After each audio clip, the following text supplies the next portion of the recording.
Okay, so you're working out some bugs, but you got your JY in top shape. She's ready to go. Of course, it didn't come with all the spindles.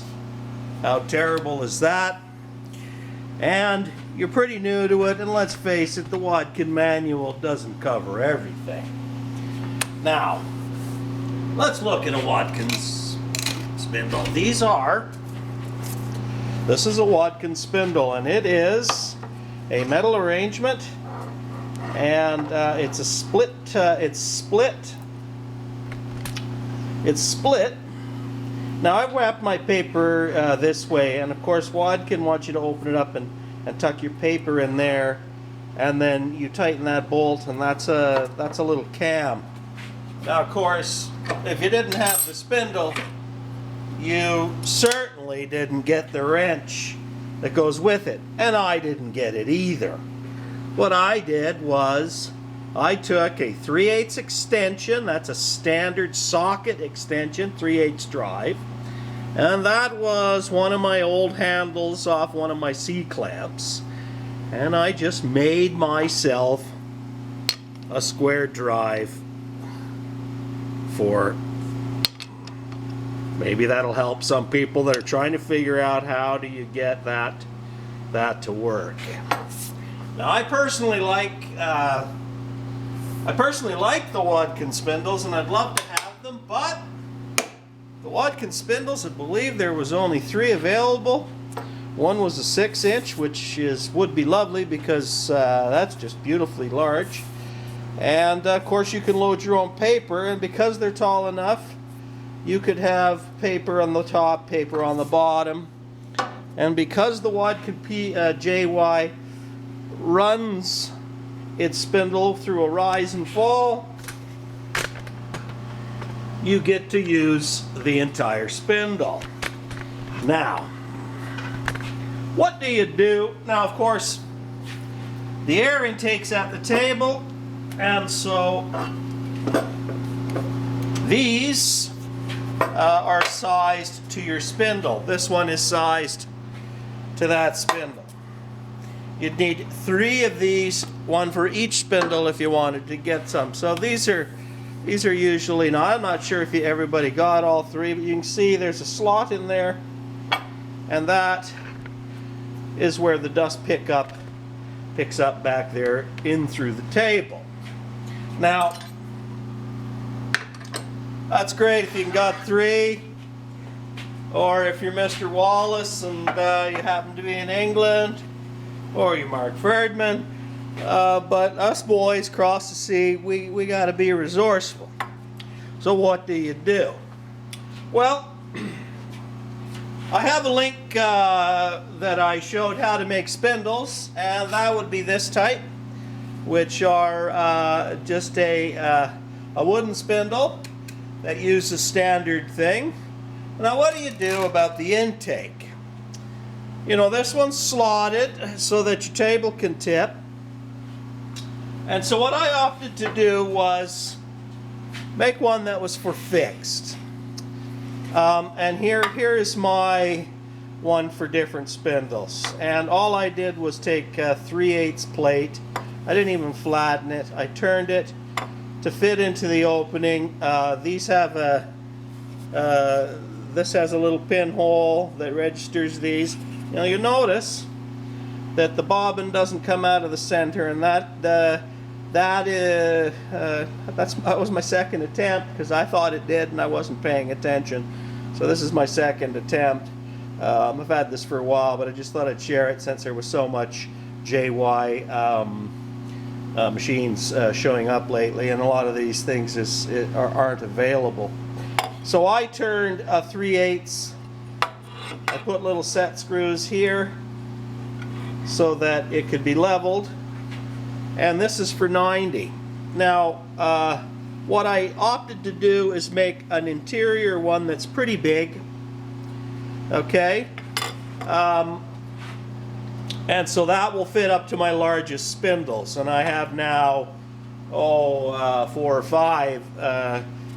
Currently the one in there I think is a 3-inch. The Wadkin stock one's a 3.5. And then what I do, that won't tip per se, although it will tip as long as it stays in this area. And I made these out of wood. And I also, so I'll show you what those look like. So they're, sorry, just get this in a better, so these pop in here according to your, you know, so let's say we want that. So we're going to drop our thing in. And of course, all I did with that, sorry, was make a collection, okay, and I just epoxied that to the bottom. Okay, that's just layers of plywood. It's a fairly decent fit, and it's to, you know, it's to mimic that, and it works very, very good. So I have my collection. So you drop this on, that's that, and you would put your ring in depending on what spindle you happen to be using. Also, if in fact you're using a smaller spindle and you want to close the bottom up a little further, I made one that pops into the bottom, and it reduces, it's just a press fit the bottom so that the air gets sucked in here and not down onto the works, and that just pops out. So these are pretty easy to make. Certainly a machinist could make it, but they could be made out of wood too. There's nothing wrong with that being made out of wood. There's lots of room to make that out of a good quality Baltic birch. And of course, so I have all of my spindles. Here's one I'd like to show you in particular, and I think it's something I made today and have been wanting to make, and it's one that is a rub collar for pattern shaping, and that pushes into this. It's a snug fit. That's bronze, so that's a press fit. I now have a rub collar,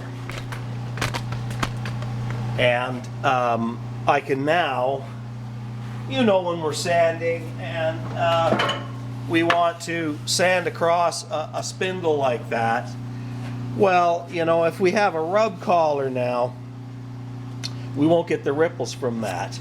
Now these are 9 inches tall, so that would be really good for chair backs that are really tall, and we don't want to get the ripple. Obviously, it would be too big for a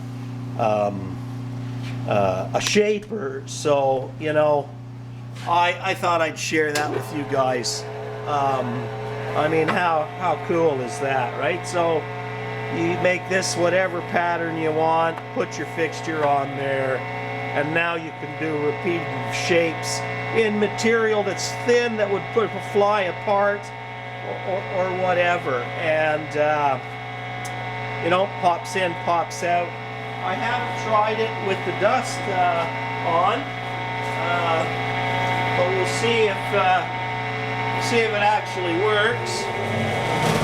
You know, looks to be like it's picking up.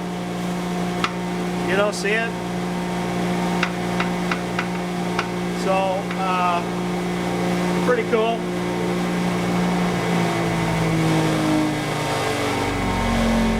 Anyway,